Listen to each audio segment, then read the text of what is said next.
Back before the internet and social media was available, I subscribed to a number of hunting magazines where I could read the latest research information on whitetail deer biology and breakthrough hunting strategies. I clipped many of the articles and saved them in an organized 3-ring binder that I could refer to later.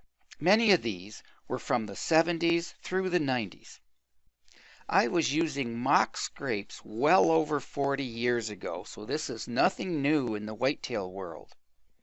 I read a fascinating article back in the mid-70s, maybe the mid-80s, titled The Northwest Factor, and that changed how I looked at habitat and how I hunted.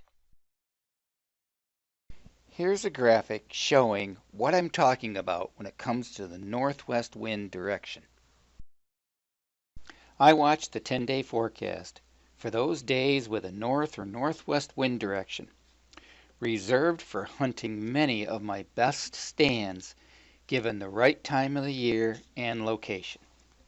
Over the past 2 to 3 decades, I've had good success hunting post-cold fronts with north or northwest winds while matching my hunting locations with the relative habitat and rut period during October through December here on my southern Michigan farm.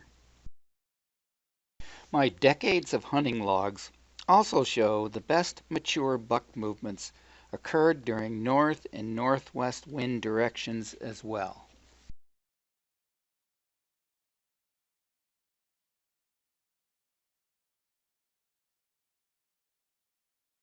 However, we don't always have those great conditions.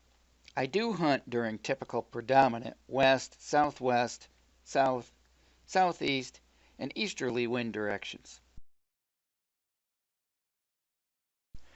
Technology is always improving, and I wanted to show you more direct evidence supporting mature buck movements and the northwest factor. This trail camera tracking software suggests that mature bucks will move under high wind conditions, but do so normally in a northwest wind condition. Here's a windrows example showing all the wind directions during the month of October in the Lansing, Michigan area, which is only about 45 minutes north of my farm. The takeaway I get from this is obvious. Northwest winds just aren't that common. I just saw this bar graph posted on social media a few weeks ago. It also supports the northwest wind factor in deer movement, and this graph looks at daytime buck movement relative to wind speed. Often those northwest breezes are a bit gusty and higher in velocity as the front moves through.